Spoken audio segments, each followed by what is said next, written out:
Charlie! Charlie, shut up! Oh, dogs, right? What are the things you need to know before moving to the Twin Cities or Minneapolis? Want to find out? Keep watching.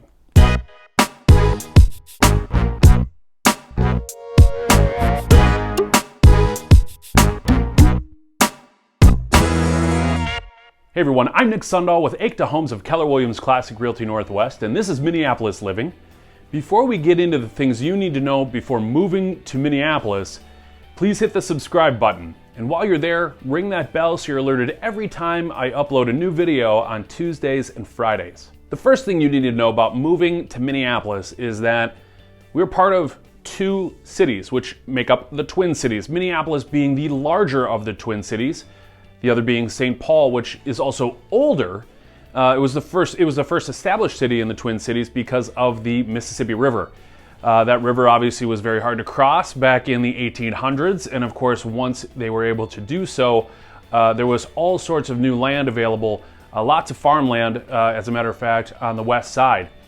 So a lot of people moved over. Minneapolis is actually referred to as the Mill City because we have St. Anthony Falls. Those falls within the river were able to turn turbines and grind flour or grind wheat and other grains into flour, thus becoming the Mill City. The next thing you need to know about is the ring. What does that mean? Well, it's the 694-494 highway ring that surrounds the Twin Cities. It connects Interstate 94, which will go all the way to Chicago if you choose to go that route. But this ring surrounds the Twin Cities, and on the Minneapolis side, we live on a grid system for our roads and highways.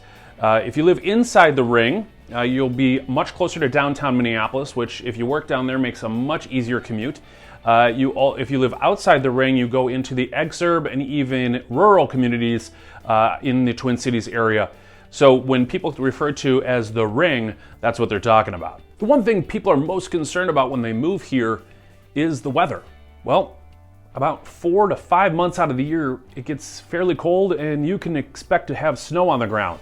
Well, one of the best investments you can make once you move here is in a set of snow tires. This does two things. One, it helps you get around the Twin Cities in the winter months.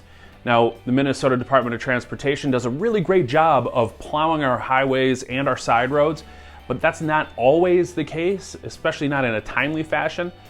So having these snow tires, especially if you only have about 1, 2, 4 inches of snow on the ground for you to get around, not only to work, but move your kids around, is a really great investment.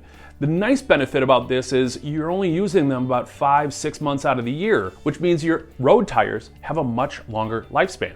So look at it as an investment, but also you get some benefits on the back end with your regular road tires. One of the best reasons to move to the Twin Cities and Minnesota is all the outdoor activities, not only in the summer months, but in the winter months as well. We have so many things to do, whether it's just riding your bike, which we have more bike paths per capita than pretty much anywhere else in the country. We're always in a battle with Portland, Oregon, but we have, as previously mentioned, we've got a ton of lakes that you can go enjoy yourself at, whether that's just laying on the beach. You could certainly rent a paddleboard, canoe, kayak.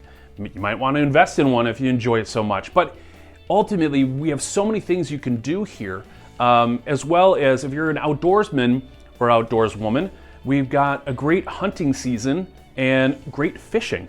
So many things to do here in the great outdoors of Minneapolis, St. Paul, and the greater metro area that it makes it an awesome place to visit, an awesome place to move to.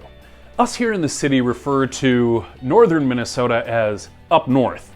And you will find plenty of city dwellers leaving the Twin Cities, whether it's Thursday evening or even as early as Friday morning in the summer months, to head up north to the many little resort towns that have a ton of those 10,000 lakes that Minnesota is so famous for.